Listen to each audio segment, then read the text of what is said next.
Ahora sí, ya debemos estar.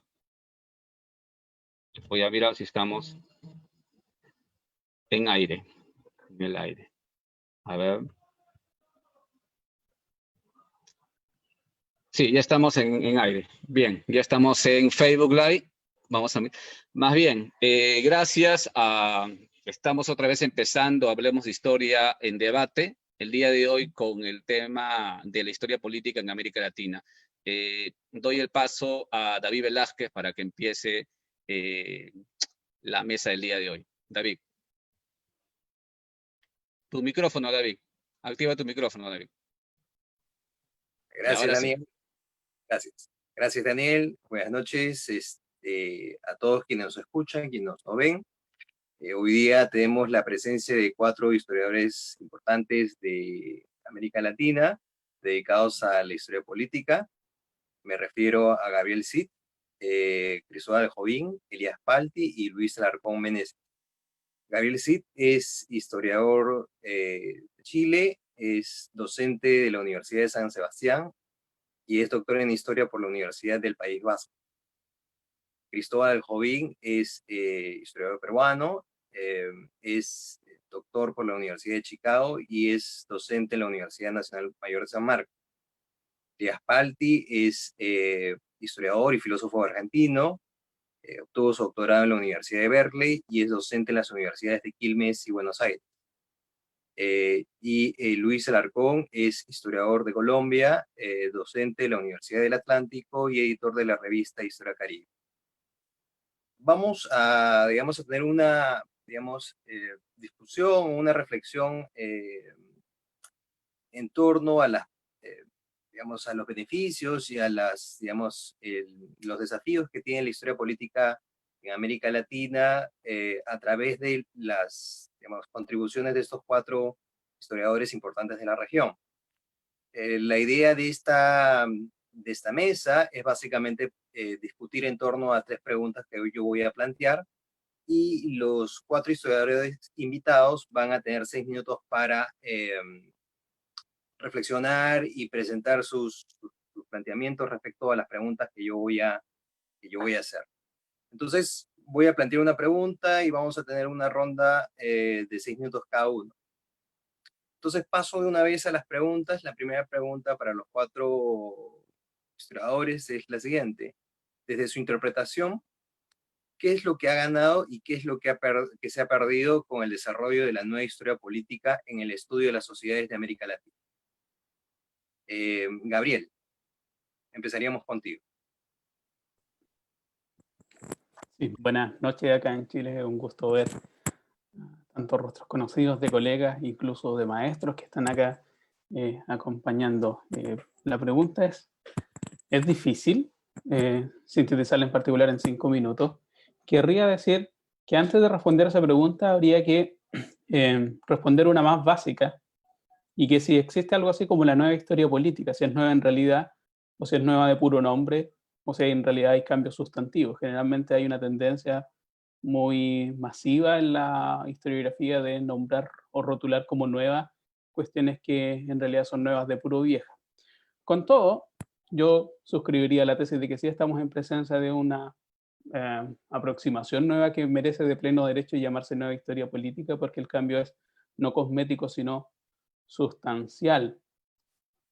Y las singularidades de esa transición, sugiero yo, se manifiestan de forma más evidente cuando uno la contrasta con cómo se entendía la historia política hasta la década del 70, como una narración en torno al Estado, la política como una retahíla de sucesiones de gobiernos y de ministerios, de leyes y constituciones, básicamente historia política como sinónimo de historia diplomática o historia constitucional, o historia del derecho en algunos casos. Entonces, la nueva historia política sugiero que tiene varios desplazamientos asociados que tienen cabida desde la década del 80 y que al menos podríamos sumarizar en 4 aspectos claves: con el retorno del individuo, con el nuevo rol que adquiere la subjetividad. De una u otra manera estaríamos en presencia de una mayor afinidad con la antropología, que incide en que la historia tiende a tomarse más en serio la subjetividad de los actores, la relevancia del concepto de cultura, también en íntimo maridaje con la antropología, y que se expresa en, por ejemplo, el neologismo cultura política. Este giro cultural también en las ciencias sociales, donde uno toma más, donde aspectos antes muchas veces desestimados, como las mentalidades, como los sistemas simbólicos que ordenan y hacen inteligible el mundo, toman nueva relevancia y tienen además capacidad explicativa. Y por último, el retorno del acontecimiento, del azar, contra la determinación histórica. Son varios procesos que de una u otra forma incidan en formar esto que nosotros damos en llamar como cultura política y que se expresa en tres áreas que en las últimas décadas tienen una capacidad interpretativa y un dinamismo interpretativo en la disciplina bastante significativos. Por una parte, el estudio del poder, y que permite que la historia política vuelva a ser historia profunda. Esto me parece que es una de las grandes ironías. Si recordamos, y no es mi intención hacer historia y la historiografía, pero la historia política cayó en descrédito a mediados del siglo XX justamente porque se le trataba y se le consideraba como una historia más bien superficial.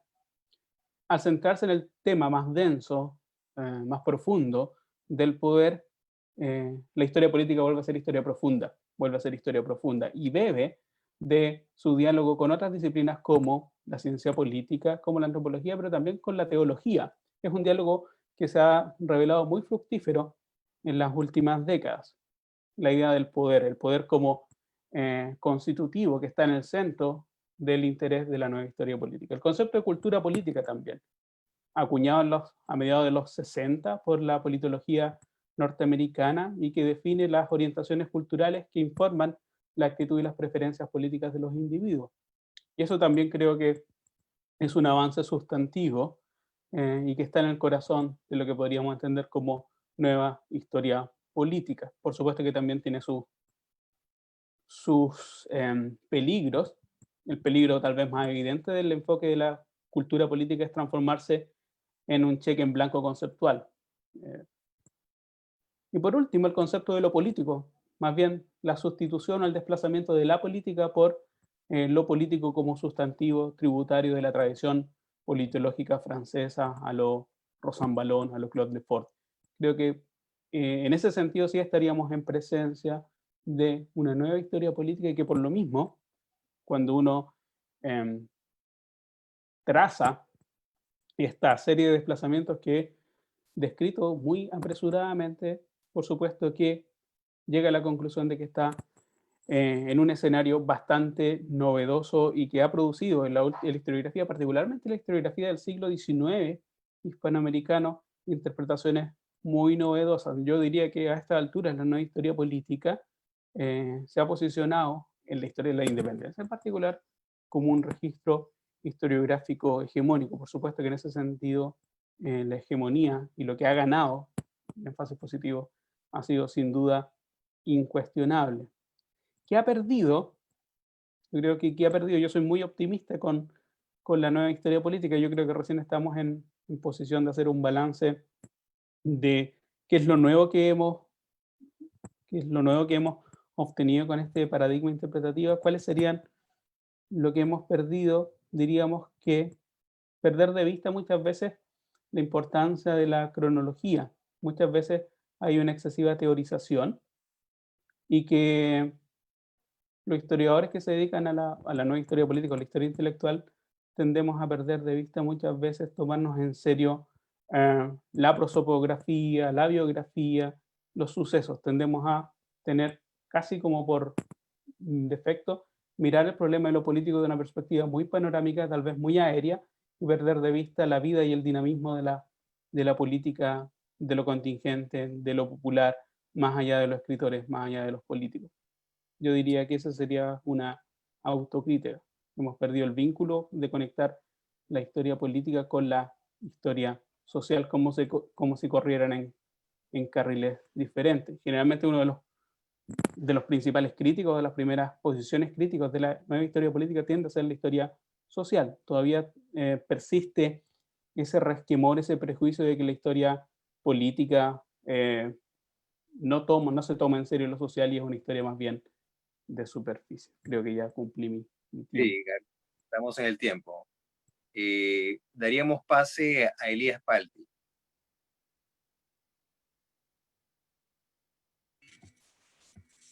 Bueno, ahora sí me escuchas, ¿no?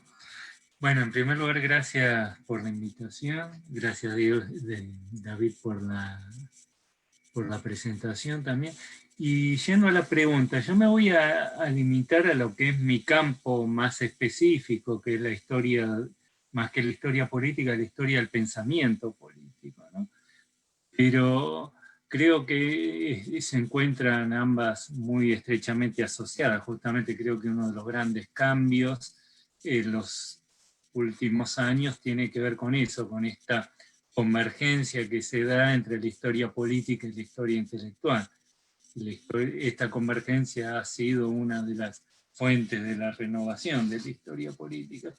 Y esto en un sentido bastante más profundo que como se entiende tradicionalmente, y no se trata solamente de que las ideas influyen sobre la realidad, como si fueran dos dimensiones distintas, la dimensión de las ideas y la de las prácticas, los discursos y las prácticas, sino en un sentido más, digamos, es imposible disociar la práctica política de la serie de supuestos de orden conceptual sobre las cuales estas prácticas políticas se fundan.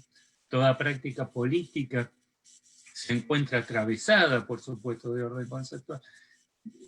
De hecho, bueno, por ejemplo, no es posible entender cómo funciona la práctica política hoy desprendida del supuesto de la idea de soberanía popular. La idea de soberanía popular es un concepto en el fondo ilusorio, ¿no? Pero no es una mera ilusión subjetiva, algo que la gente cree, sino que es un supuesto de orden conceptual, pero que se encuentra plasmado en instituciones como son los parlamentos, los congresos, que están articulados en prácticas, como es la práctica del sufragio. Por eso, digamos, lo que se trata es de romper esta dicotomía entre, por un lado, las ideas y la realidad, los supuestos de orden conceptual, los modos que funciona la práctica política concreta, y ver esta imbricación, como todo régimen de ejercicio de poder funciona siempre sobre la base de ciertos supuestos de orden conceptual que se encuentran en las prácticas atravesadas por entramados de orden simbólico, conceptual, y esto entiendo que permite comprender mucho mejor cómo funciona efectivamente la práctica política también. Bueno, eso.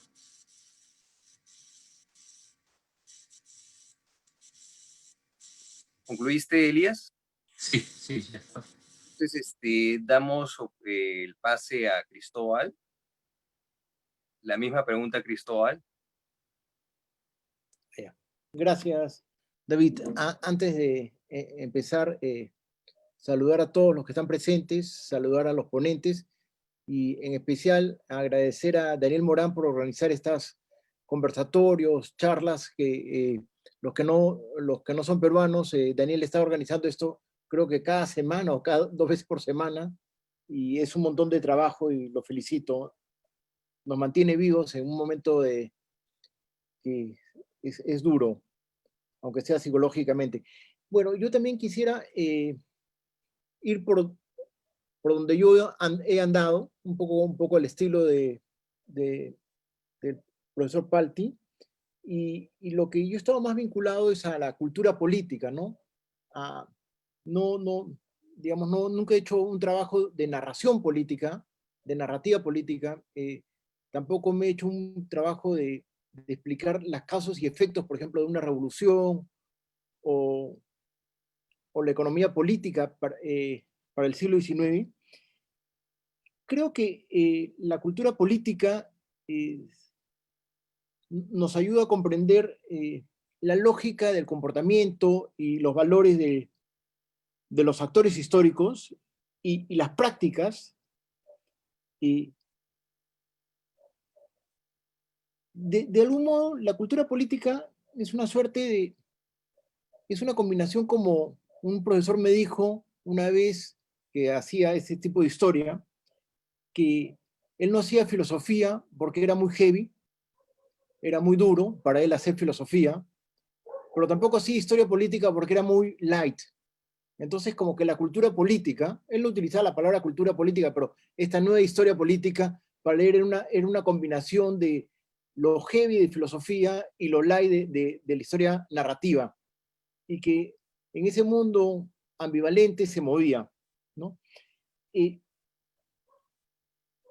Sí creo que, digamos, obviamente hay una nueva historia política basada en las cosas que Gabriel hace o, o Elías Palti hace, que es muy distinto a lo que se hacía en los años 70.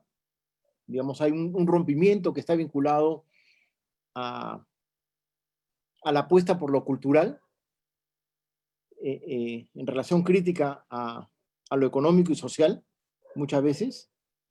Pero no creo que, digamos, si uno piensa en la historiografía del siglo XX, hay grandes autores de la primera mitad del siglo XX que de repente nunca se les ocurrió que estaban haciendo cultura política, pero hicieron grandes libros de cultura política. Me refiero, por ejemplo, a autores como Mark Bloch y Kantorowski, que no hacen una narrativa histórica, en Los Reyes Taumaturgos o en Los dos cuerpos de rey de Kantorowski, sino hacen una reflexión sobre lo político, como lo dice Rosa Bayón. Lo que sí es interesante es que esta avalancha de estudios de lo político, más o menos creo que, si no me equivoco, son los 80 o 90, están más bien vinculados a una reflexión en torno al problema de la democracia, al siglo XIX, a la Revolución Francesa o a las revoluciones hispanoamericanas, ¿no? Obviamente,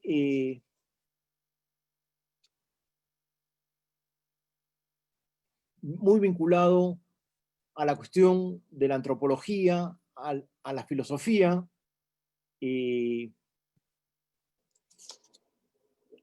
mucho menos a la sociología, ¿no? Y en caso particular, a la filosofía también, obviamente, y en el caso particular de Gabriel, por sus temas, a la teología, ¿no? Lo que me da la impresión es que esos estudios de historia de cultura política, y Elías me puede corregir, se han concentrado mucho en el siglo XIX. No hemos encontrado, por ejemplo, preguntas tan apasionantes como las que tenemos para el siglo XX sobre el nacimiento de la democracia, para el XX latinoamericano. Para el europeo sí creo que hay vertientes que reflexionan en torno a la cultura política, por ejemplo, cuando se estudia el fascismo o el nazismo o el comunismo, como vertientes de la modernidad política, ¿no? Hay una serie de puntos muy a favor de esta entrada de la cultura política, siempre y cuando se sepa controlar el análisis histórico, ¿no? También hay, lamentablemente, muchos trabajos de cultura política que no logran controlar el análisis y terminan más bien en un embrollo terrible. Yo he tenido varias veces que tratar de rearmar tesis al respecto, pero hemos logrado una hondura en la comprensión de lo político para el siglo XIX, sobre todo. Lamentablemente para el XX podría ser, ¿no? Buenos trabajos sobre el populismo, algunas preguntas como las que se han hecho para la historia europea de repente podrían servir, y para el mundo colonial se han hecho poco. Algunas cosas como los trabajos de Cañé que se han hecho, pero a mí me da la impresión que no tienen la riqueza del siglo XIX, por ejemplo, los trabajos de Cañeque, de repente porque la filosofía política del XIX, por ejemplo, Marx y su crítica a la democracia, hace que la reflexión sobre la cuestión democrática de lo político es mucho más rica que la que veo para la época colonial. Creo que para la época colonial hay algo que falta para volverla mucho más densa y más interesante. Creo, si no me equivoco, hay una segunda parte de tu pregunta, era que, ¿qué es lo que se había perdido, David? Obviamente,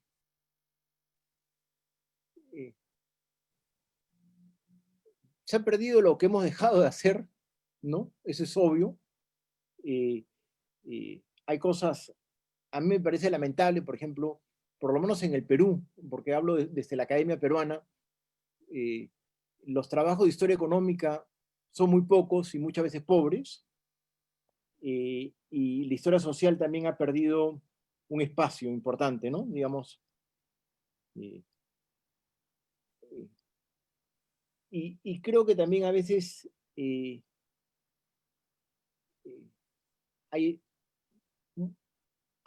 sobre todo la historia conceptual, muchas veces se enreda en sí misma y hay que desenredarla, ¿no? Creo que aquí termino. Gracias, Cristóbal. David, sí, Sí, pasamos a la segunda pregunta porque ha tenido algunos problemas de conexión, Luis, ¿ya? Por favor. Sí. perfecto. Entonces, mientras de la forma de resolver, pasamos a la siguiente pregunta. La pregunta 2 es, desde la mirada de nuestra región, ¿de qué manera ha impactado la historia conceptual y la escuela de Cambridge en la interpretación que hacemos de las acciones e ideas políticas de los sujetos históricos? Igual, en el mismo orden, Gabriel, por favor. Sí, bueno, mi tesis doctoral fue con Javier Fernández Sebastián, así que claramente que tengo esta pregunta como la primera pregunta que tuve que responderme en la vida. Sin duda que el cambio creo que es decisivo, y es decisivo porque no sin razón el profesor Pal tiene un artículo muy notable llamado La transformación epistemológica que supone la historia conceptual alemana o la escuela de Cambridge, una verdadera revolución teórica. De ahí la historia intelectual también es nueva, pero también es nueva en un sentido profundo.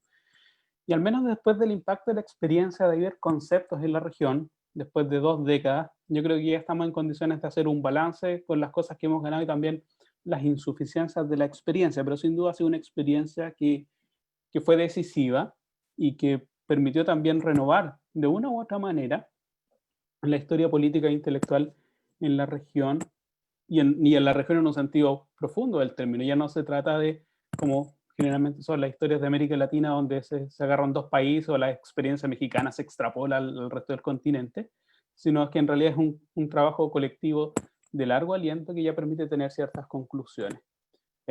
Yo destacaría al menos dos aprendizajes significativos de los cuales uno puede evaluar desde la experiencia retrospectiva el impacto de estas aproximaciones. En primer término, es ser conscientes, los historiadores que nos dedicamos al pensamiento político, particularmente en el siglo XIX, somos cada vez más conscientes del carácter no normativo del léxico de la política. Y esto es clave. Por ejemplo, en los últimos 4 años yo estaba haciendo un proyecto Fondesit, que es la agencia de investigación acá en Chile, sobre la historia intelectual de la democracia en el siglo XIX. Y por lo tanto, un historiador que ya tiene esta sensibilidad no podría o no debería hacer lo que podría haber hecho hace 30 años, que es tomar un diccionario de teoría política, a partir de una definición a priorística, no sé, de Robert Dahl, definir qué es la democracia y después ir a buscarla al siglo XIX para sorprenderse porque no encuentra ninguno de los datos que supuestamente debería contener la democracia. Ya no debería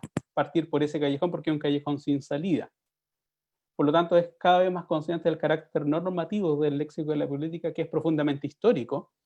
Y también, y este es el segundo aprendizaje al menos, es que cada vez somos más conscientes de la necesidad que tenemos de tener una distancia temporal porque hay una distancia no solamente temporal, pero también semántica entre nuestro lenguaje y el de los actores que estamos examinados, particularmente en el siglo XIX. Yo soy un decimononista.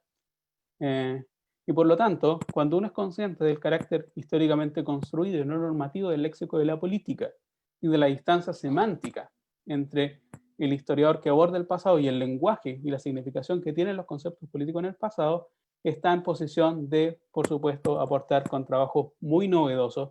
Y yo creo que ahí uno puede medir y mensurar el impacto de cómo han aterrizado estas disciplinas o estas formas de abordar la historia intelectual en el contexto hispanoamericano. Ahora, diría un par de desafíos y quiero sumarme a lo que decía Cristóbal Arcovín, que en realidad esta renovación tiende por una parte a ser patrimonio de las personas, de los historiadores que nos dedicamos al siglo XIX. Parece que la historia conceptual o la nueva historia intelectual es patrimonio de los historiadores que se dedican al siglo XIX, y creo que aún falta que esto de una u otra manera se extienda a quienes reflexionan la política del siglo XX. Eso es como un desafío del impacto en la región. Y lo otro es también la necesidad de ser más heterodoxo en la forma de abordar y de utilizar estas herramientas analíticas. Muchas veces por la forma en la cual arribó la experiencia de ver conceptos, tendemos a ser medios coselequianos y hijos del rigor del diccionario. Y por lo tanto, una de las sugerencias a esta altura, ya podríamos dar sugerencias, es salirse por una parte del corsé del diccionario y también dejar de ser un coselequiano duro, sino que intentar hacer dialogar, porque hay bastantes diálogos entre la Escuela de Cambridge, la historia conceptual alemana, pero también la tradición politológica francesa o la historia de las ideologías británicas. Estoy pensando en autores como Michael Frieden. Diríamos que una de las formas de salir del corsé del diccionario es también ampliar la mirada y hacer dialogar la historia intelectual con otras fuentes que no son necesariamente la historia conceptual o la alemana o la Escuela de Cambridge. Diríamos que o la tradición politológica italiana, por ejemplo, la Escuela de Padua. Ahí uno tiene varios diálogos que son fructíferos y que están como que uno debería empezar a tomárselos más en serio. Yo podría responder eso. Gracias, Gabriel. Pasaríamos con Elías. Bueno, yo retomaría un poco lo que venía diciendo antes, porque bueno, las contribuciones de la Escuela de Cambridge y la Escuela Conceptual Alemana han sido claves justamente para lo que venía señalando, ¿no? De alguna forma esta convergencia entre historia intelectual, historia y política es una doble vía, digamos. Por un lado hay transformaciones que se dan en la propia historia intelectual que hacen posible un acercamiento a la historia política, y en esto, bueno, la Escuela de Cambridge jugó un papel central desde el momento en que introduce en el análisis de los textos, de los discursos, lo que sería la dimensión pragmática, performativa de los discursos, que los discursos son ellos mismos acciones, que cuando nosotros decimos algo, estamos haciendo algo, ¿no?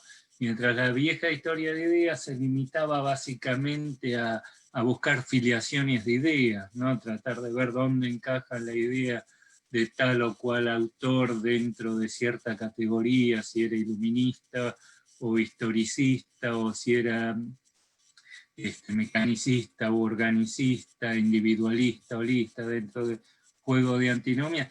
Ahí era imposible establecer, ahí digamos, es una grilla teórica a priorista, abstracta, genérica, y ahí la historia no entraba por ningún lado, ¿no? Cuando nosotros rompemos con esos marcos categoriales de la vieja historia de ideas, es que se puede empezar a establecer puentes con la práctica histórica política, del momento en que se empieza a entender que también los discursos son acciones, ¿no? Participan de un juego de interacciones sociales, todo discurso, ¿no? E inversamente, que la historia política, digamos que toda acción social es una acción de tipo comunicativa, supone una dimensión comunicativa, una dimensión de tipo simbólica. Digamos, como decía Austin, hay un libro de Austin que es en el que se basó Skinner justamente para hacer sus textos teóricos, que es cómo hacer cosas con palabras. Bueno, la escuela alemana estaría más bien pensando a la inversa, ¿no? Cómo decir cosas con acciones. Cuando nosotros hacemos algo, estamos al mismo tiempo diciendo algo. Si nosotros, no sé, vamos y aún la acción más brutal, ir y pegarle a alguien, si vamos y le pegamos, lo matamos a alguien, estamos diciendo algo, transmitiendo algo en esa acción. Y bueno, ya Max Weber hablaba de una acción social significativa, ¿no? Toda acción social porta un sentido. Por lo tanto, resultan indisociables ambos planos, ¿no? Bueno, básicamente estas son digamos, creo yo, los grandes aportes de estas escuelas. Después podemos discutir hasta qué punto no siempre la práctica historiográfica efectiva ha llevado a cabo esta nueva potencialidad que abre esta convergencia entre historia intelectual e historia política. Creo que bueno, sobre todo la escuela de Cambridge se limitó en los últimos años a trabajar, ¿no? A tratar de rescatar la tradición republicana clásica, y ahí bueno, se da justamente lo contrario a lo que proponía Gabriel Zed, que empieza a imponerse una fuerte tendencia, una vocación normativa de parte de Skinner. Ya en una entrevista que le hace Javier Fernández Sebastián a Skinner cuando fue a España, le pregunta si esta tendencia a tratar de intervenir más, apelar a la historia para intervenir en los debates políticos presentes, no hizo que se diluyera su perspectiva histórica. Bueno, y él termina admitiendo eso, ¿no? Dice que sí, efectivamente su rol como ciudadano se impuso a su papel como historiador, ¿no? El problema es justamente cómo digamos, es lo opuesto a lo que él mismo proponía, como el intento de pretender encontrar alguna verdad en el pasado lleva a deshistorizar esta categoría. El republicanismo clásico, si lo entendemos como lenguaje, se ve hasta qué punto participa de una serie de supuestos que son propios de su época, la idea de que el mundo las sociedades fueron creadas por Dios y hay un orden jerárquico que está inscrito en la naturaleza, y desprende buenas ideas de la temporalidad de la sociedad, de la política, de si arrancamos las ideas republicanas de la estructura del discurso de la que participan, se convierten en máximas genéricas que se pueden encontrar en cualquier momento y lugar, pero porque no dicen nada en realidad, ¿no? Entonces, digamos, habría que rescatar, creo yo, más bien lo que era el proyecto original de estas escuelas, que no siempre han sido consecuentes luego en sus propias prácticas historiográficas. Y una pequeña cosita, esto de que los trabajos sobre el siglo XIX, justo en Argentina no se da tan claramente esa tendencia, ¿no? En Argentina es mucho más fuerte los estudios sobre el siglo XX y más específicamente sobre el periodo de la dictadura y la vuelta a la democracia, ¿no? La mayor parte de las tesis en los departamentos de historia tratan sobre ese periodo, ¿no? Y el siglo XIX somos una tribu muy activa, algunos andan conectados ahora, creo, pero bastante limitada dentro del campo historiográfico argentino, ¿no? Muy bien, gracias Elías. Cristóbal, la misma pregunta. Gracias, David. Primero, quisiera hacerle una pregunta a Elías, porque me da la impresión que de repente estamos hablando de cosas diferentes. Cuando imagino que Gabriel está en misma posición, es que lo que digo es que estudios tipo, utilizando conceptos como cultura política, o la historia conceptual, etcétera, están metidos en el siglo XIX. No estamos diciendo que la gran mayoría de los trabajos históricos se hacen sobre el siglo XIX, sino la lectura que estamos haciendo de la política del siglo XIX está enmarcada en temas vinculados a la cultura política. Yo querría, sí, o sea, voy a intervenir, pero cuando uno mira cuantitativamente las tesis en historia, parece que el mundo en Chile existiese desde 1973 en adelante. O sea, todos los historiadores pequeños, los que se están formando, hacen el mundo parte después del golpe militar en adelante, y en el mejor de los casos con la unidad popular. Los del siglo XIX tendemos a ser, como bien lo definió el profesor, una tribu. Pero ahora, que este enfoque es particularmente relevante en la tribu del siglo XIX y no tiene el mismo impacto en la tribu del siglo XX, por ahí va la reflexión. Sí, yo creo que en el caso de Argentina se da, bueno, en el campo historiográfico más en general el auge del siglo XX, pero también en el campo más específico de la historia intelectual. De hecho, el Centro de Historia Intelectual del que yo formo parte, la mayoría de los miembros trabajan siglo XX, pero en un espectro muy amplio de temáticas que son muy variadas, no específicamente la historia política. Bueno, mis compañeros del centro hacen historia urbana, historia cultural como historia del transporte, historia de la educación, etcétera, etcétera. Es cierto que quizás lo que dice Cristóbal sea más cierto para historia política, aunque también se ha trabajado en Argentina mucho la historia intelectual del siglo XX, se trabajaron mucho las revistas de los años 60, 70, ¿no? Que ha habido un debate político muy intenso. Pero creo que sí, que lo que decía Cristóbal es cierto si consideramos América Latina en su conjunto. Me parece que lo de Argentina, quizá también Chile, es un poco particular en eso, ¿no?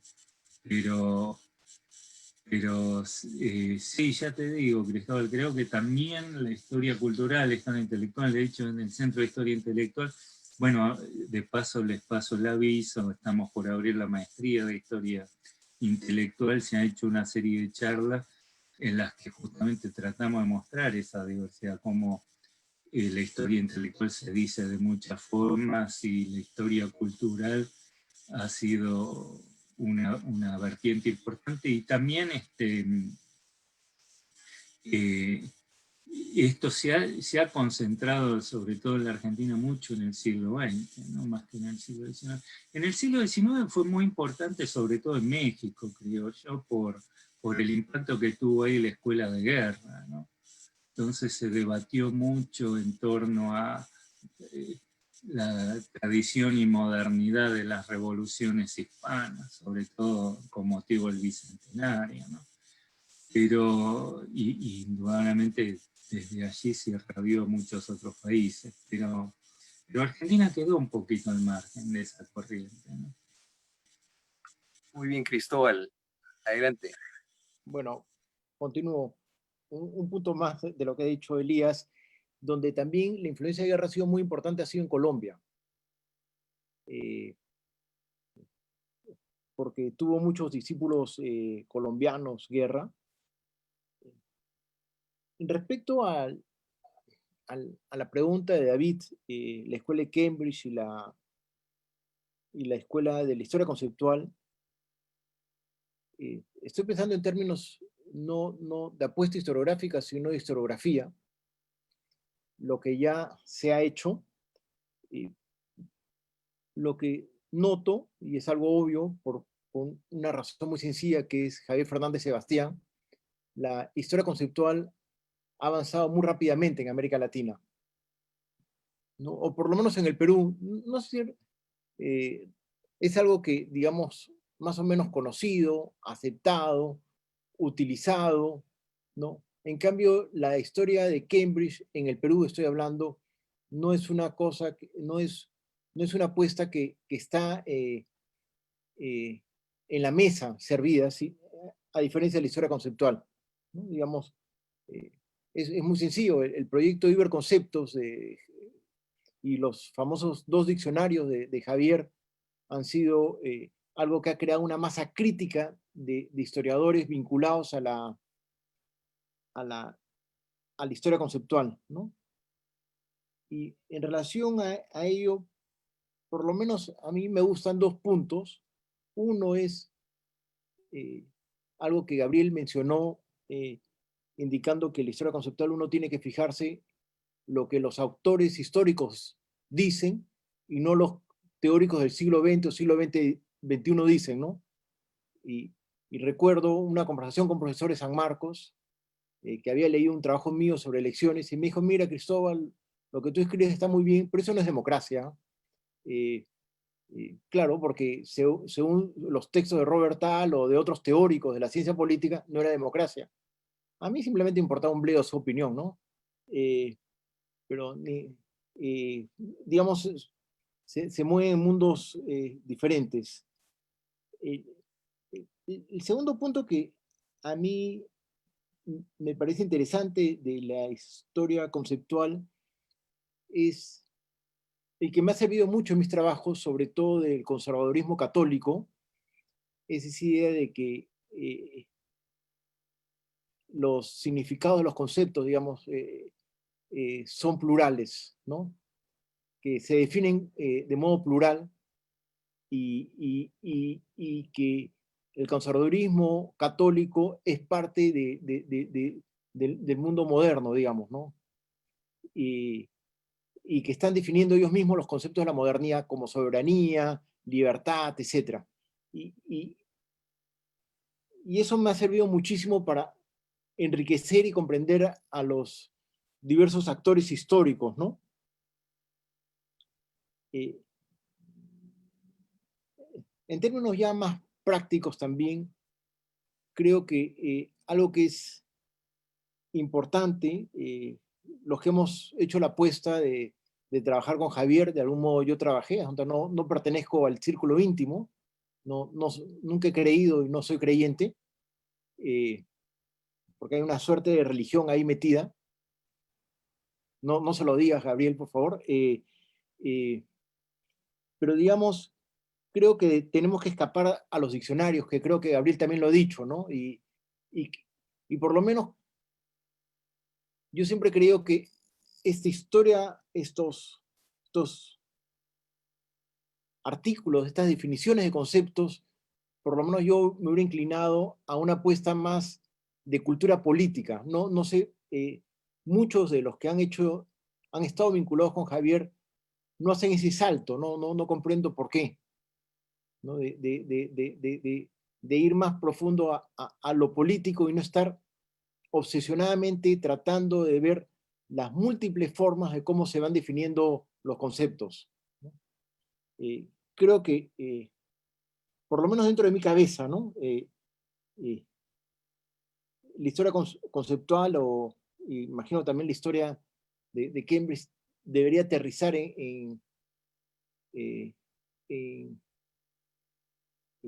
lo que a mí me parece más, son más mis trabajos también, obviamente, sobre cultura política, ¿no?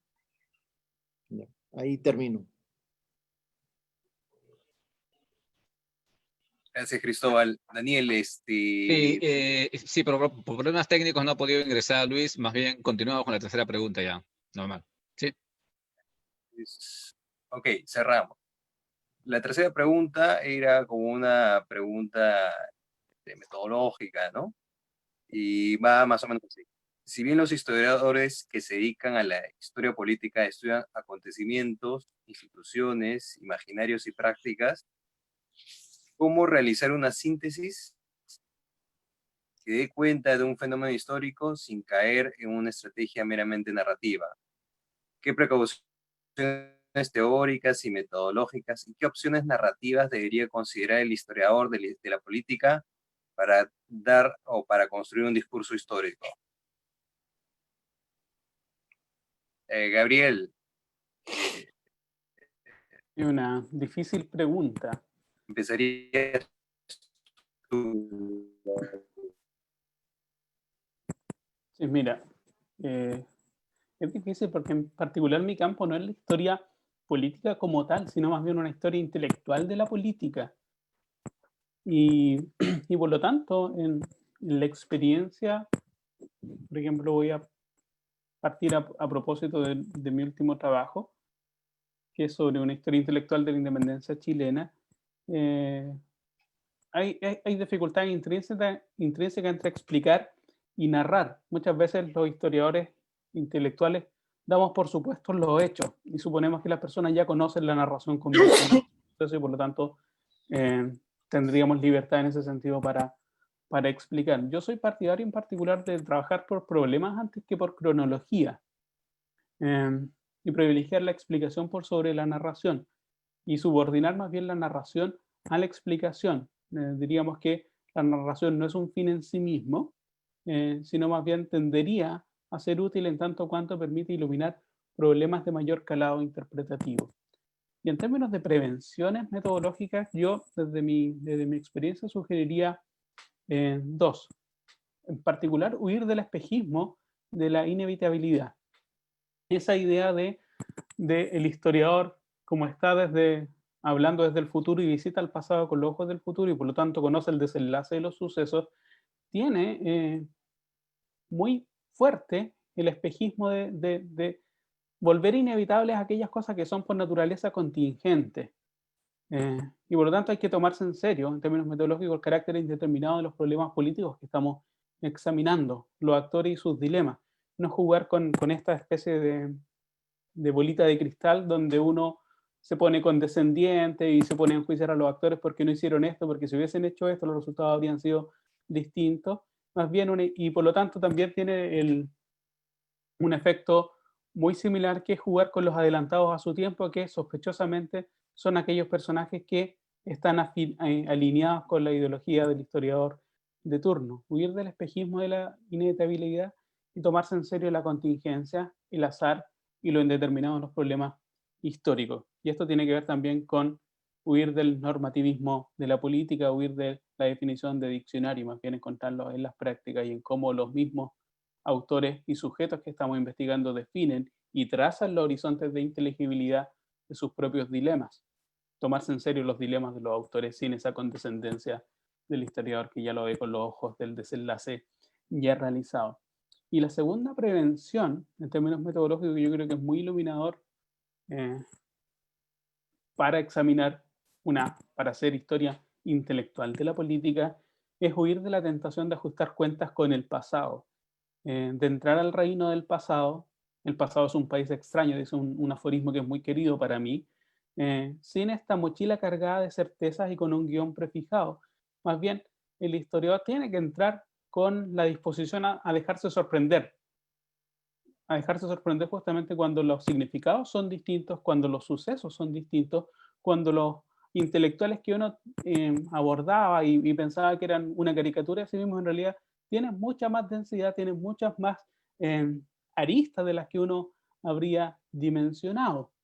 Eso me pasa a mí, por ejemplo, con autores tradicionalmente denostados, como Juan Egaña, como Infante, en el contexto chileno. Juan Egaña, un pobre viejo loco, y por lo tanto el historiador que entra a examinar la historia constitucional, la historia política del siglo XIX, si parte con ese prejuicio, en realidad se está perdiendo un tipo realmente fascinante. Hay que tomarse en serio también el siglo XIX. Yo creo que uno de los grandes aportes de la nueva historia política y de la historia intelectual es haber descubierto la riqueza del siglo XIX hispanoamericano como laboratorio. Generalmente se trataba con cierta condescendencia al siglo XIX porque podría haber sido una pésima copia de experiencias que sí estarían sucediendo exitosamente en el hemisferio norte, y por lo tanto la nueva historia política y la nueva historia intelectual nos ha permitido redescubrir América Latina, tomarse en serio América Latina y tomarse en serio también al siglo XIX hispanoamericano, y por lo tanto descubrir problemas que a priori, hace 20 años atrás, habrían sido impensados. Por ejemplo, pensar la historia de la democracia en el siglo XIX, y no con esta idea del periodista como como que la democracia tiene antecedentes, y por supuesto que tiene antecedentes, sino tomarse el problema de la democracia en serio en el siglo XIX, donde la democracia no es un antecedente, un problema que va a alcanzar su plenitud en el siglo XX, sino que ya es un problema que surge con el nacimiento de las repúblicas.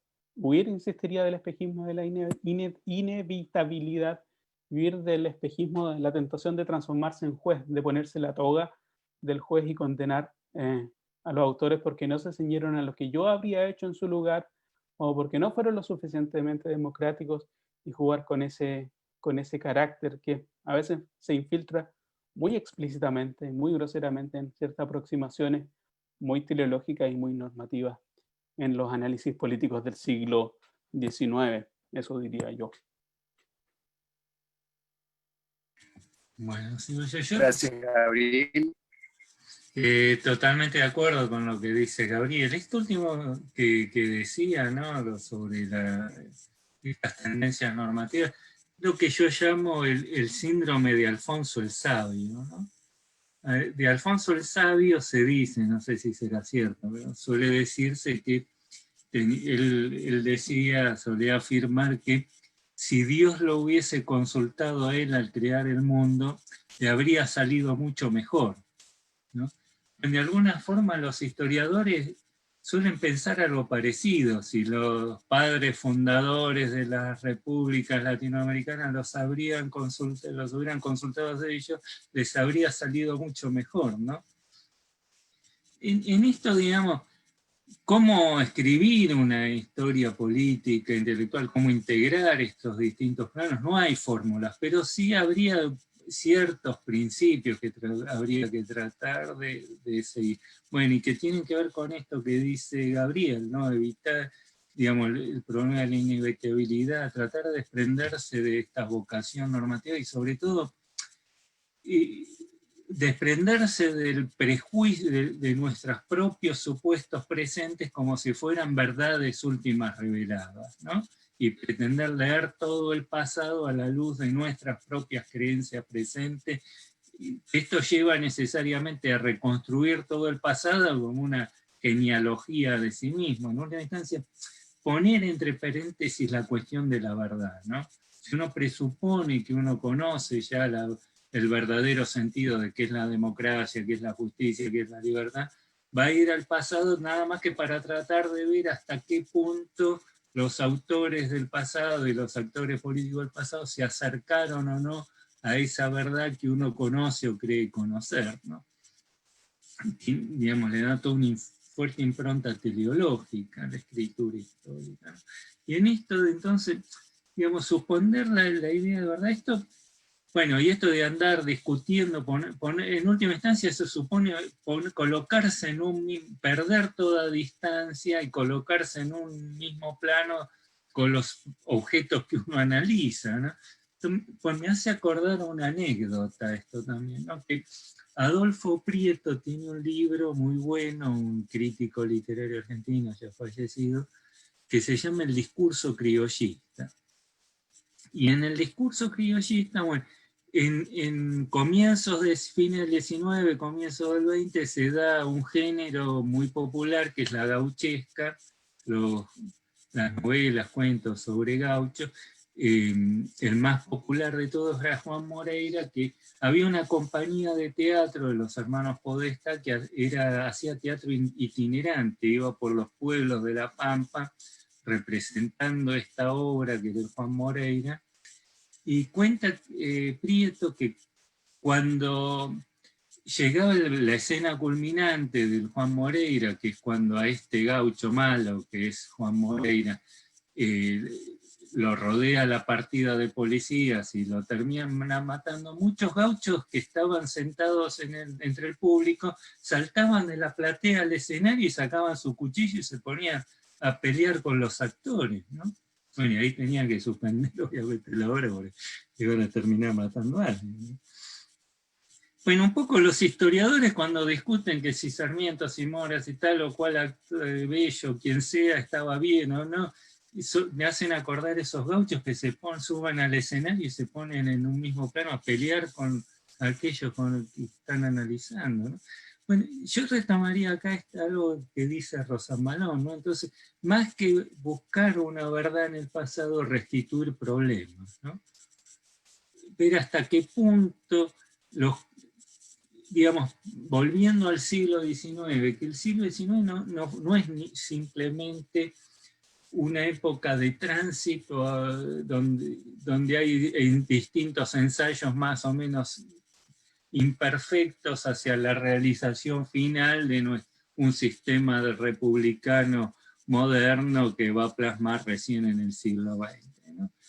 Y entender por qué, hasta qué punto, si en el siglo XIX se debatió el concepto de democracia, por ejemplo, porque en realidad el concepto de democracia en el siglo XX se ha perdido un poco ese sentido crítico. Es un concepto sumamente problemático, ¿no es? Hoy se ha reducido la democracia a una mera ingeniería política, sistema de partido, sufragio universal, etcétera, etcétera. Y en realidad, la democracia, en última instancia, en tanto, no es una mera ingeniería política, sino que en tanto el índice de la soberanía popular básicamente lo que indica es un problema, una aporía, que es cómo puede ser que el mismo que es soberano es súbdito.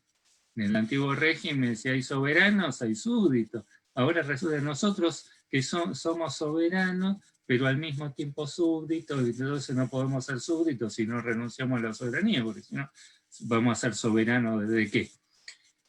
¿Cómo podemos entonces renunciar a la soberanía, pero seguir siendo soberano? En el fondo es un concepto teológico, que Dios se manifiesta en sus obras, se encuentra presente y ausente al mismo tiempo, ¿no? Pero bueno, en el siglo XIX no se habían naturalizado ciertos conceptos que para nosotros nos parecen hoy autoevidentes y perdemos esa perspectiva problemática. Y en última instancia, no podemos llegar a entender por qué se daban esos debates, por qué se problematizaron esa categoría. Termina siendo toda la historia del pasado una mera sucesión de malentendidos. Si esta gente hubiese entendido el verdadero sentido de la democracia, tal como nosotros la entendemos ahora, nos habríamos ahorrado 2 siglos de historia, seguramente, ¿no? En última instancia, sí, para dar sentido a la historia, a los debates que se dieron y lo que se debatió en el pasado, hay que restituir el sentido problemático que tienen todas las categorías políticas fundamentales, que no tienen una definición unívoca y problemática como nosotros tendemos a pensar, ¿no? En última instancia, lo que hay que lograr es eso, es desnaturalizar nuestros propios supuestos para poder dar sentido al pasado, ¿no? Por eso, retomando entonces lo que decía al principio, no hay una fórmula de qué teoría hay que aplicar para entender, pero sí tenemos ciertos parámetros a partir de los cuales abordar la investigación histórica, ¿no? Gracias, Elías. Cristóbal, la misma pregunta.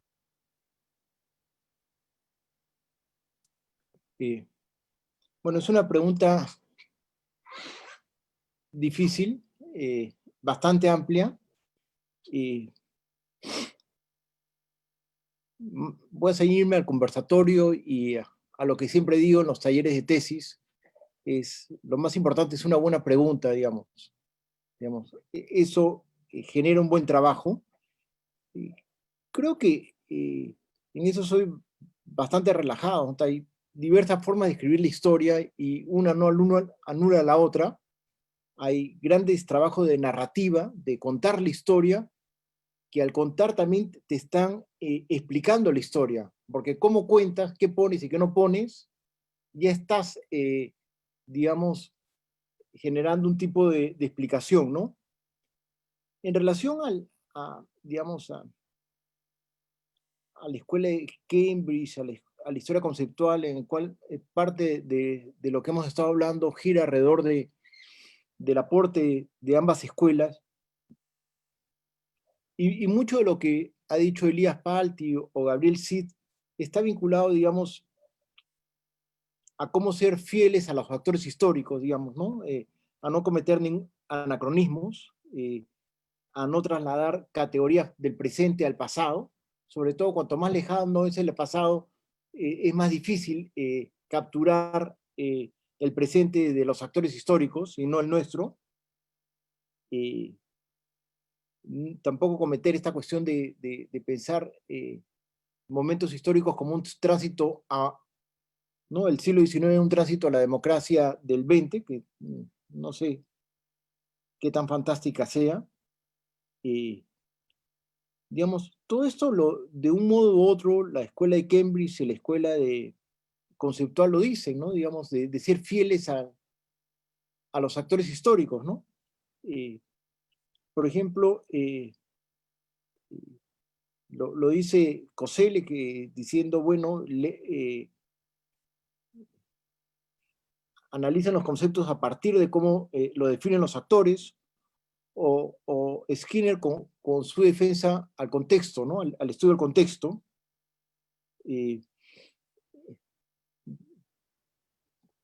En pocas palabras, es tomarse en serio lo que los actores históricos dicen.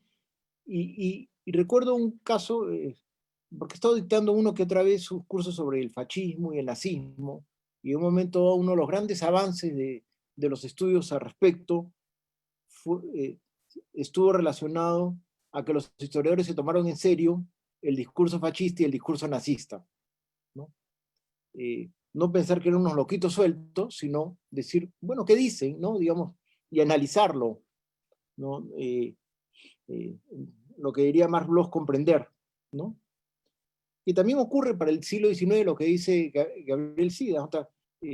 Por ejemplo, hace 20 años, 30 años, alguien hubiera dicho que quería hacer una tesis sobre los debates constitucionales del siglo XIX, y no sé si lo hubieran visto con buena cara en las escuelas de historia, les hubiera parecido una pérdida de tiempo,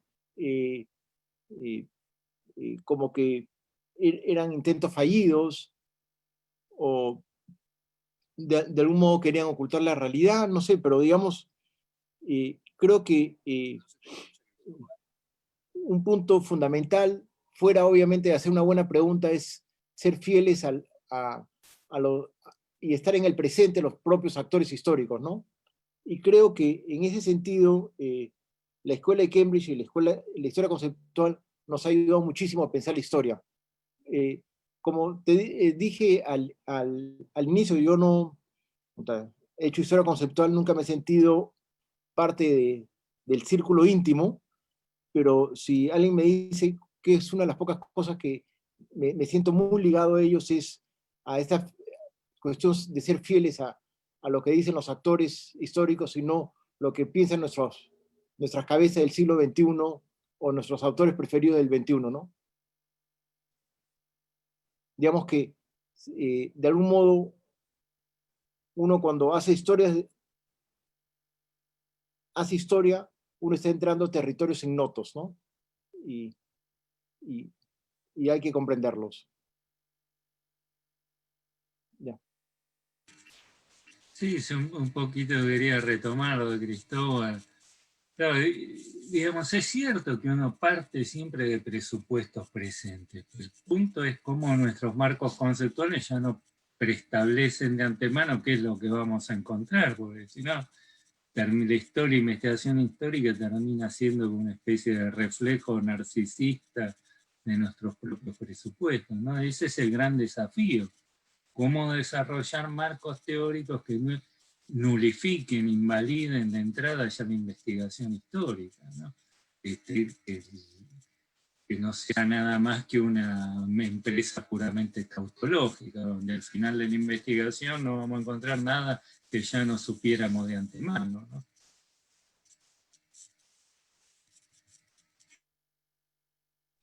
Daniel, creo que tenemos tiempo para un diálogo. Sí, todavía tenemos de repente una pregunta o un comentario general, ¿no? Tenemos todavía 10 minutos para pasar la pregunta después del público, ¿no? No hay ningún problema. Porque pareciera que hay disponibilidad de los invitados para discutir entre ellos. Sí, no hay ningún problema, tienen carta libre. Bueno, algo que podemos ya abrir la ronda de preguntas que intervenga también el público, ¿no? Los oyentes. La mayoría son todos colegas. Claro, de repente con las preguntas también se va armando el debate, ¿no? Sí, vamos Incluso, digo, creo que hay muchos ahí entre el público que también pueden aportar mucho, así que los invito a participar también. Gracias, Elías. Bien, bien. Entonces ahora sí, David, yo voy a encargarme para ver las preguntas. Las personas que quisieran hacer preguntas pueden en estos momentos levantar la mano digital, ¿sí? Y yo los voy a poder habilitar para poder comenzar con estas preguntas. Ya tenemos una pregunta, a ver si seguimos para acumular unas 2, 3 preguntas. La indicación es la siguiente, por favor. Tenemos 2 preguntas aquí y también en Facebook también tenemos algunas preguntas. Las preguntas sean puntuales, directas, por favor, ¿ya? A ver, vamos a habilitar a Kevin Acosta. A ver, Kevin, puedes hacer tu pregunta. Muy buenas noches, buenas tardes para todos ustedes. Los saludo desde Sevilla, España. Mi nombre es Kevin Acosta, historiador. Mi pregunta va dirigida para todos, pero en especial para el profesor Elías Palti, para el maestro. Un gusto saludarle. Maestro, en la actualidad yo me encuentro desarrollando una investigación que pretende precisamente desde la historia conceptual entrar en ese mundo de los conceptos, en especial el periodo de la reconquista de Pablo Morillo en Cartagena. Mi pregunta es la siguiente. Desde la metodología de la historia conceptual, ¿qué consejos o recomendaciones o qué pautas debemos tener al momento de intentar desde esta metodología, desde la crítica hermenéutica, desde la heurística, abordar la fuente primaria como tal? Muchas gracias. No sé si quieren que respondamos cada pregunta o juntamos varias y respondemos todas.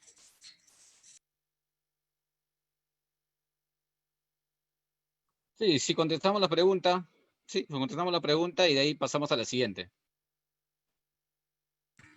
Bueno, Kevin, bueno, gracias por tu saludo igualmente, y es muy interesante tu propuesta. Yo no he estudiado ese caso en particular, conozco lo que sabemos todos, digamos, al respecto.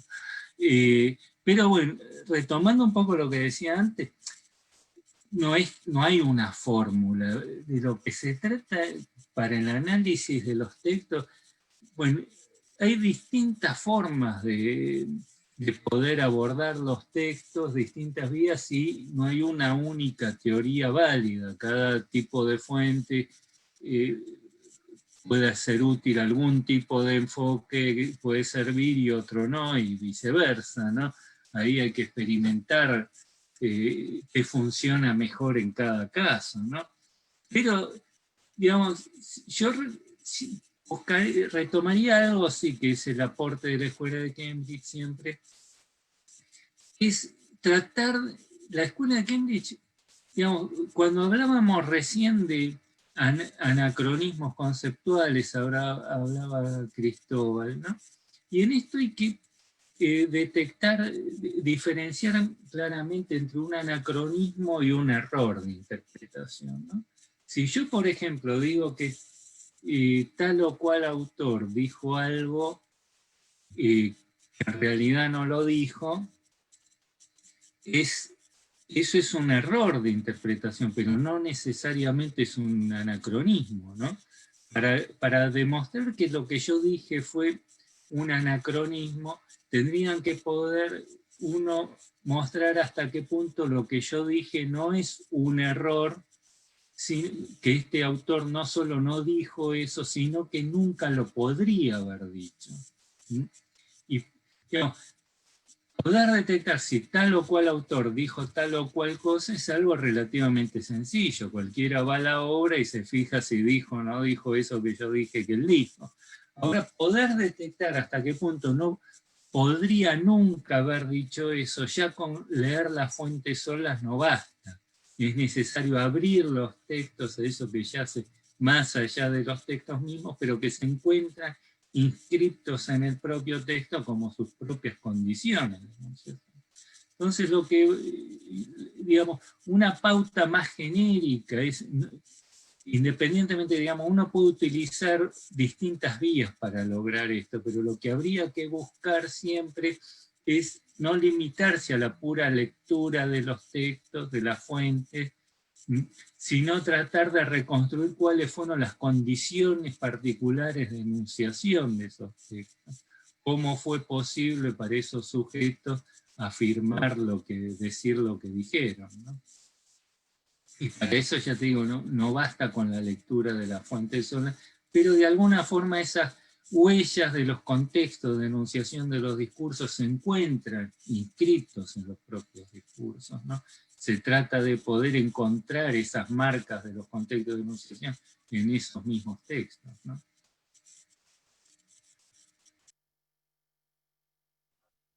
Si alguien más quisiera contestar la pregunta o pasamos a la siguiente. A la siguiente, bien. Vamos a pasar a la siguiente pregunta de Juan Fernando. Juan, Juan Fernando, puedes activar tu micrófono.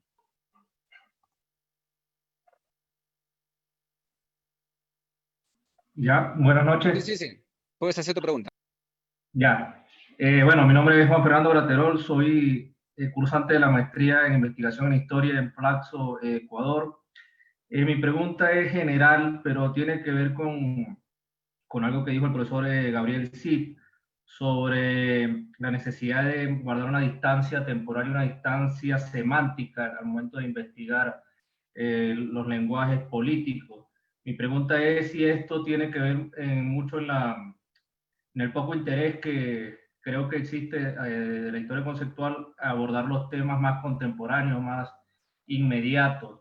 Si se debe esta necesidad de una distancia, de esta distancia temporal, o tal vez también puede ser que en Latinoamérica ha estado esto muy influenciado por el proyecto Iberconcepto, ¿no? Que se ocupa más de estudiar el periodo de la modernidad del siglo XIX.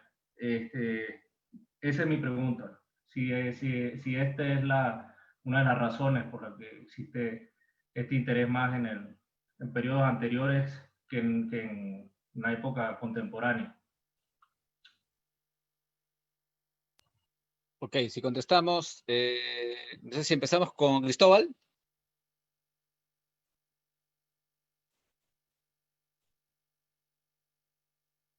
Cristóbal, tu audio, un favor. Disculpa, gracias. Ya. El siglo XIX, digamos, creo que ha tenido dos alimentadores de este tipo de aproximaciones. Uno es toda esta masa crítica que se fue generando con Iberconceptos, pero previamente a los trabajos de François Guerra y también, un poco en menor medida, los trabajos de Antonio Nino influenciaron muchísimo este tipo de historia para el 19, ¿no? Con respecto al 20, sobre todo a lo que se llama historia presencial del 20, hay mucho interés, sobre todo de historia testimonial, ¿no? De testimonios de la época de la violencia en el Perú, y imagino que también eso ha debido ocurrir en Chile, en Argentina. Con menos interés por encaminar el trabajo historiográfico en torno a una historia de cultura política, ¿no? Por ahí yo iría la respuesta. Bien, quien quisiera participar también, no sé, Elías, Gabriel. Me parece que directamente Gabriel, Y Gabriel, ¿no? Compartiendo estas dos influencias, sugeriría que la forma en la cual surge de una u otra forma la historia conceptual tiene que ver con el interés por el cambio conceptual, que provoca la modernidad como una ruptura también de horizontes de sentido, y que la encuentran justamente en este momento que va desde fines del 18 e inicios del 19. Irónicamente, nosotros también formamos parte de lo que en el mundo occidental o en historiografía se conviene llamar era de las revoluciones. Generalmente nunca se aborda a Latinoamérica, nunca se le incluye, o sea, si le incluye es como una mera comparsa, como un hermano menor medio amorfo, pero en realidad el problema del cambio histórico justamente en esta transición del 18 al 19, de una u otra forma tiene un sospechoso aire de familia y aire de similitud. Por lo tanto, el interés inicial de la historia conceptual alemana de trazar cómo cambian el significado de los conceptos políticos esenciales desde mediados del siglo XVII a mediados del siglo XIX, de una u otra forma la independencia en el contexto hispanoamericano también nos permite establecer ese mismo interés y trazar justamente cómo la modernidad incide en la resignificación de ciertos conceptos, pero que al mismo tiempo hay conceptos que surgen, que son neologismos, y que surgen con la independencia, con la ruptura de la independencia. De una u otra forma hay una feliz coincidencia, para ponerlo en términos mucho más simples, entre el proyecto de Koselleck y de Conze en su monumental diccionario histórico de la lengua alemana y la traducción continental a Hispanoamérica del proyecto Iberconcepto. Justamente el problema es básicamente el mismo, la transición, el cambio conceptual de lo que podríamos llamar muy convencionalmente del antiguo régimen a la modernidad. Y en el contexto hispanoamericano, de una u otra forma, la temporalidad o la cronología es similar. De ahí que el diccionario inicial de Iberconcepto haya respetado básicamente la misma cronología koselleckiana 1750-1850. Ya en un segundo intento, un segundo diccionario, se dio cuenta de la singularidad del caso hispanoamericano y varió la cronología. Pero es tan similar el interés que hasta la cronología es muy idéntica. Eso querría señalar. ¿Puedo hacer un comentario, David? Sí, adelante, Cristóbal. Digamos, nosotros estamos haciendo un comentario sobre historia política y nos estamos concentrando demasiado en Koselleck y Skinner, pero por ejemplo yo pienso para el siglo XX, creo, rápidamente no tenemos grandes trabajos como una Hannah Arendt para la historia europea, y trabajos afines de ese tipo, que es más una reflexión sobre la política, ¿no? En términos históricos, digamos. Claro, Arendt es una historiadora, ¿no? Una filósofa, disculpa. Pero, digamos, me da la impresión que la historia que hemos construido para el siglo XX es una historia o muy testimonial, o de la violencia, o muy narrativa, pero, digamos, lo que en una de mis intervenciones dije cuando mencioné a este profesor, que él hacía entre filosofía e historia, entre esos dos caminos, la historia light y la filosofía heavy, no tenemos digamos, un derrotero tan claro para hacer un tipo de historia para el siglo XX, digamos, que no necesariamente tiene que ser una historia koselleckiana o de la escuela de Cambridge, digamos. De repente está muy apegado a patrones de historia, de la sociología histórica, no sé.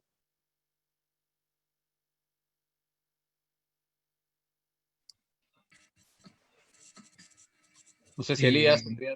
Sí, bueno, respecto, se trabajó más, sí, como decía Gabriel, y se trabajó más el siglo XIX porque uno de los grandes temas de la historia política e intelectual ha sido siempre el nacimiento de la modernidad, ¿no? Cómo surge la modernidad y, bueno, este periodo que Koselleck llama el Sattelzeit, que va de 1750 a 1850, que coincidiría en América Latina con el periodo de la Revolución de Independencia.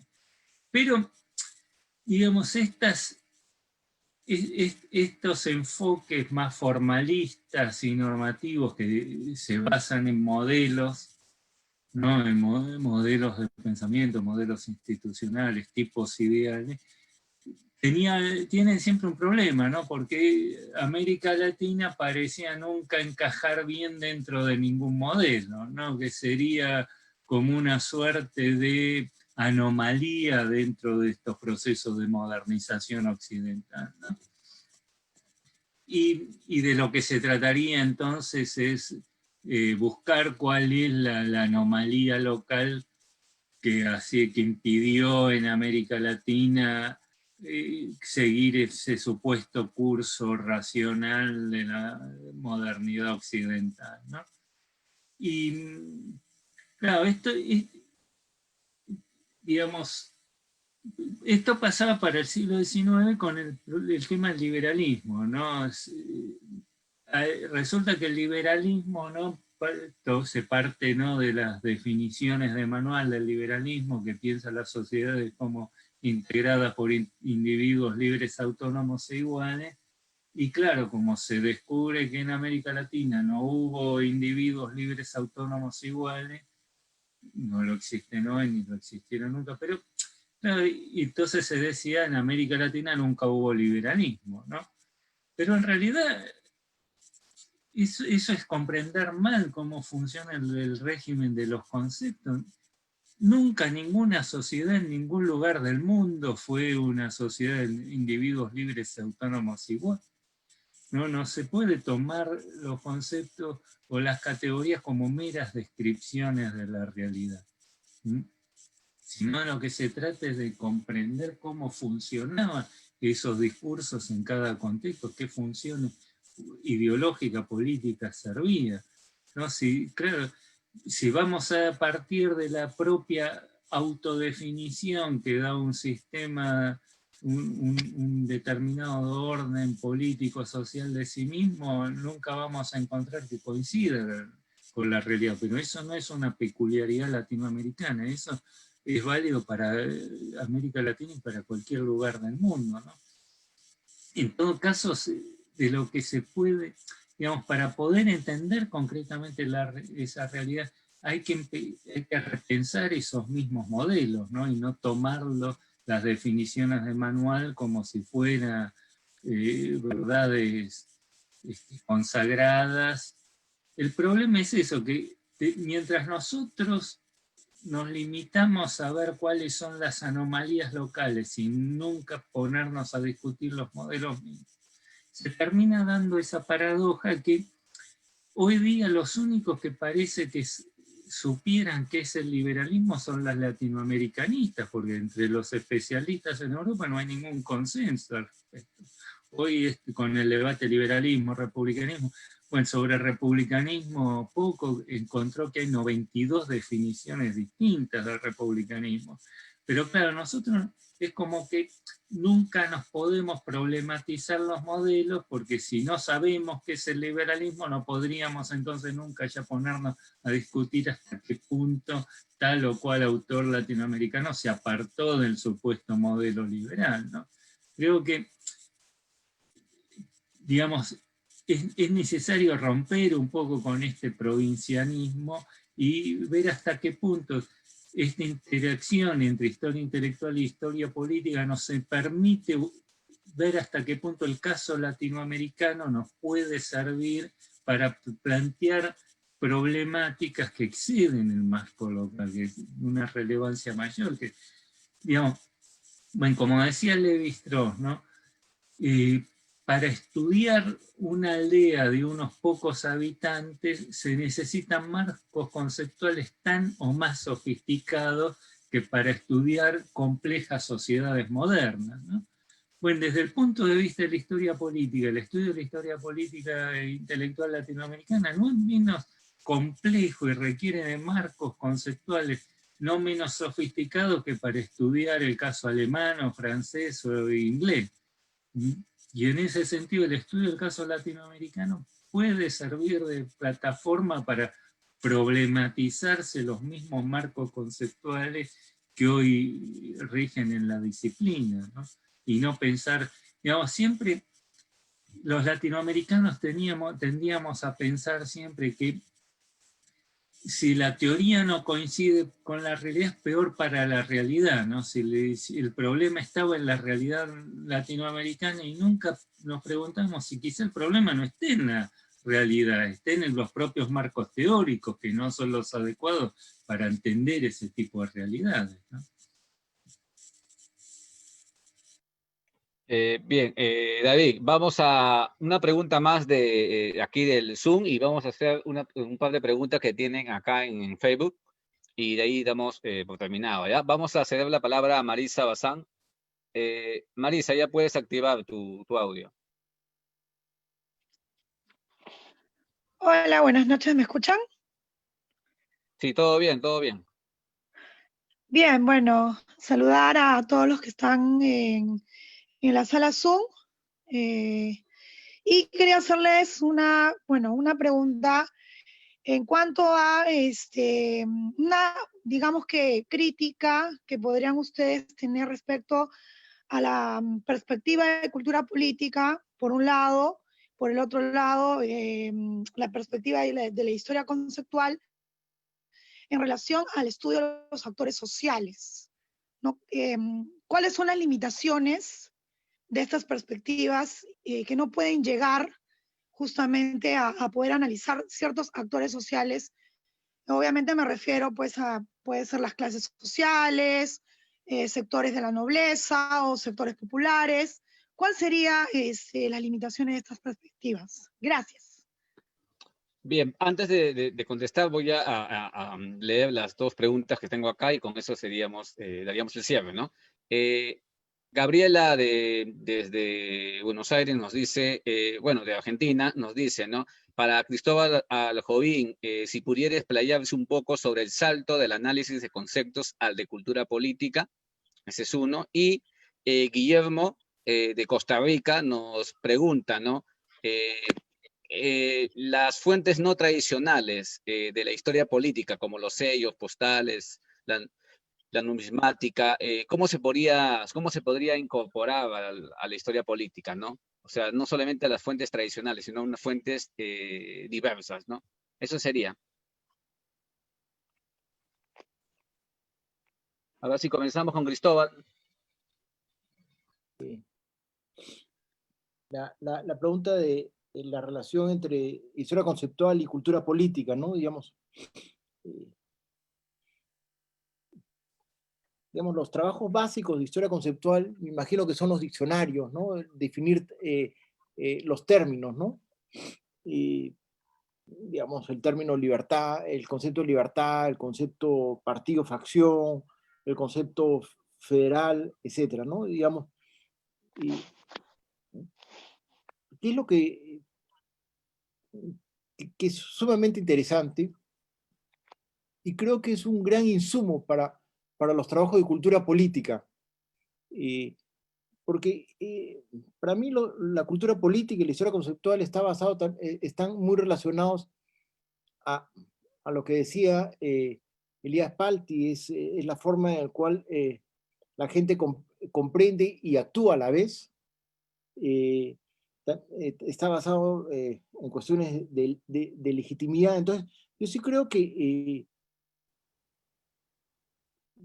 una de las grandes patas para hacer la cultura política es la historia conceptual, ¿no? Y que nos ayuda a retrabajar ese tema, ¿no? Me parece que es un gran insumo, un insumo fundamental. Por ejemplo, he trabajado nociones de autoritarismo en el 19 y los diccionarios vinculados, digamos, a una aproximación de cultura política, y los diccionarios de diversos conceptos me fueron sumamente útiles, ¿no? Digamos, a eso me estoy refiriendo, ¿no? Digamos, si uno vincula, digamos, el primer paso de la historia conceptual a hacer estos diccionarios son grandes insumos para diferentes aproximaciones de hacer la historia, y lo mío es la cuestión de la cultura política, ¿no? Sí, con Gabriel pasaríamos. Gabriel. Sí, yo quiero responder la pregunta respecto al uso de fuentes no tradicionales para el abordaje de la historia política. Estoy pensando, por ejemplo, hace ya debe haber sido una década, investigué y publiqué un texto sobre rituales constitucionalistas en Chile en los inicios de la República. Entonces, lo que para mí era sorprendente, más allá del ámbito ritual, era cómo se superponen de una u otra manera, cómo se desplaza la figura del rey que la muerte del rey también es simbólica. El fundamento de todo orden del antiguo régimen descansa en la figura del rey. Eso es lo que hace tan traumático de una u otra manera la desaparición de Fernando VII en el contexto de la revolución hispanoamericana. No es una persona, sino el sustento simbólico de todo el orden. Pero las personas tienen este horror vacuo y este temor al vacío, por lo tanto necesitan llenar ese espacio del poder. Y lo que descubren, y básicamente una extrapolación al contexto hispanoamericano, es que lo que reemplaza la figura del rey en términos del imaginario simbólico es la Constitución. Entonces, por ejemplo, cuando se jura la Constitución, y en el contexto peruano Pablo Ortenberg lo ha explicado también muy bien, es que si antes las personas paseaban el retrato del rey a quien juraban lealtad, en el contexto republicano se pasea el libro de la Constitución. Si antes en la misma ceremonial se arrojaban medallas y dinero con la cara del rey, ahora es la cara de la es el símbolo de la Constitución. Diríamos que un mismo orden conceptual también requiere inventarse una legitimidad simbólica e iconográfica. El caso francés con Monosuf, por ejemplo, da cuenta muy importantemente que un nuevo orden de significación política, de inteligibilidad política, está forzado de una u otra forma a implementar y cambiar su iconografía. ¿Qué significa república? ¿Cómo representamos el pueblo soberano? ¿Cómo representamos la democracia? Pues bien, la historia conceptual, y de hecho hay ciertos grupos nuevos en nivel conceptos donde les interesa trabajar la iconología, cómo a través de la iconografía también uno puede percatarse de los cambios simbólicos. El caso tal vez más claro es ver cómo cambian la iconografía de las numismáticas, las medallas y el dinero, la circulación del dinero, para de una u otra forma volver concreto símbolos y conceptos muy abstractos. Gonzalo Capellán de Miguel, por ejemplo, tiene un artículo muy bueno sobre representaciones iconográficas de la revolución y de la democracia en el contexto español del siglo XIX. Pero de una u otra forma, respecto a la pregunta, ya se está trabajando en cómo se pasa del ámbito del diccionario y del texto escrito a la iconografía. Y la iconografía uno la puede encontrar en las medallas, en la iconografía del dinero. Y sí, yo creo que es una de las ampliaciones de fuentes no tradicionales que en realidad es muy relevante porque es el trato cotidiano de las personas. Así como también se construyen panteones de próceres. No hay forma más significativa, más popular de construir panteones de próceres que estampar su imagen, su efigie en el dinero. Pues bien, en el siglo XIX no hay forma de socializar este nuevo lenguaje político que también volverlo gráfico en este circuito de socialización y difusión masiva, como podría ser la estampilla, la numismática y el dinero. Y hay trabajos recientes que están abordando ese vínculo. Eso diría. Elías. Bueno, volviendo a la pregunta de Marisa, y pues acá hay una definición para mí importante, ¿no? Lo que yo entiendo por un lenguaje político trasciende a los sujetos. De lo que se trata justamente es de centrar el análisis en torno a los sujetos y a los actores, ¿no? Porque un lenguaje político nos permite entender cómo funciona, cómo se regulan, cómo se articulan los modos de interacción entre los sujetos, ¿no? Un lenguaje político es como el terreno dentro del cual los distintos actores van a poder interactuar. Y ese terreno no es un terreno neutral. Hay un régimen de funcionamiento de los sistemas de interacciones entre los sujetos, y de lo que se trata es pasar justamente de qué es lo que piensa o dice o hace cada actor, sino tratar de entender cómo se articula el sistema de sus interacciones entre estos distintos sujetos. Y esas son transformaciones objetivas que no tienen que ver con cambios en las ideas o las tendencias ideológicas de cada uno de los sujetos, ¿no? El tema es eso, ¿no? De alguna forma trascender las corrientes de pensamiento, las ideologías políticas, las ideas, sino reconstruir cómo van mutando las condiciones de articulación de esas ideas y los modos de interacción entre los distintos sujetos, ¿no? Reconstruir más el terreno dentro del cual se produce esa interacción, más de cómo actúan en el interior, digamos, para poder después entender cómo es que actúan concretamente los actores, pero si no partimos de la base que comprendemos cómo funciona el régimen de los sistemas de interacción, no podemos entender nunca por qué los sujetos actuaron como actuaron, ¿no? No sé si Cristóbal tendrás algún comentario final, Cristóbal. Tu micrófono, Cristóbal. Ahora sí, te escuchamos. Creo que más o menos he dicho lo que te quería decir. No tengo nada, más bien agradecerte por todo lo que has hecho. Más bien, a David, un cierre, a ver, antes de algunas palabras tuyas, David.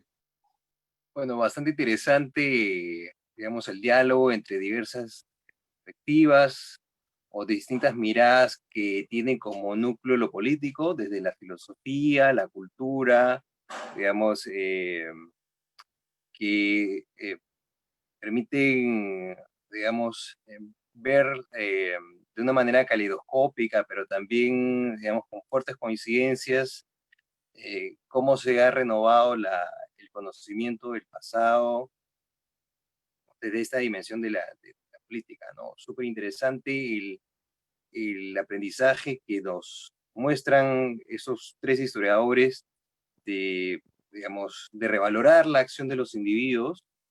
Estos individuos no se encuentran, digamos, determinados por un, digamos, fatum, sino que son individuos que actúan, digamos, desde sus propias condiciones de existencia, condiciones materiales, relacionales o simbólicas, conceptuales también, que hacen posible su acción, y que, digamos, no hay, reitero, la idea del fatum, ¿no? También la importancia de las precauciones metodológicas, digamos, de los historiadores, digamos, de no pensar que nuestras categorías, a pesar de ser las mismas, son los mismos conceptos de los actores que nosotros estudiamos. Es digamos, este aprendizaje importante desde digamos, desde la Escuela de Cambridge, también desde los desarrollos de COSELEC, la necesidad de acercarse al pasado, no solamente los historiadores que hacen historia política o hacen historia conceptual, sino todos, pensar que estamos llegando a un país, somos extranjeros, a un país extraño, ¿no? Y el hecho de que, digamos, también, digamos, una reflexión interesante de que gran parte de la historia política, digamos, está fuertemente centrada al cambio epocal que significa el cambio del antiguo régimen a la modernidad política, ¿no?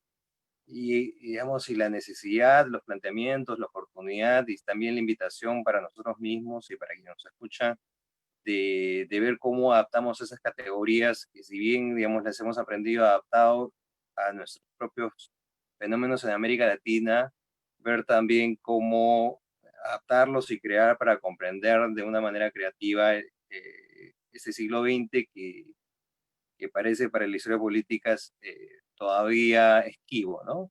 Creo que de alguna manera he tratado de sintetizar lo que se ha dicho y de verdad que estamos todos agradecidos, hemos aprendido mucho con esos tres grandes historiadores y creo que valdría la pena darles un aplauso, ¿no? Por lo menos en la medida de lo posible, ¿no? Sí, más bien, gracias a Gabriel, gracias a Elías, a Cristóbal, a David, a los miembros también de Hablemos de Historia, y decirles que más de una docena de países nos han visto tanto aquí en Zoom como en Facebook Live, y gracias a ustedes, y solamente recordarles que el día jueves de la próxima semana, Luis Miguel Glave a las 11 de la mañana, y a esta misma hora, el día viernes que viene, la Mesa de Historia de Género en el Perú. Muchas gracias y será hasta una próxima oportunidad. Hasta luego. Gracias a vos, Daniel, por esta iniciativa. Te felicito que haber generado este espacio en estos tiempos de pandemia. Y bueno, quédense en casa. Igualmente para todos. Gracias. Hasta luego. A mis colegas peruanos, escuchar a maestros como el profesor Palti y a la profesora Sábato, verlo. Que estén muy bien. Un abrazo Hasta desde luego. Chile. Gracias. Un abrazo a todos. Hasta luego. Gracias.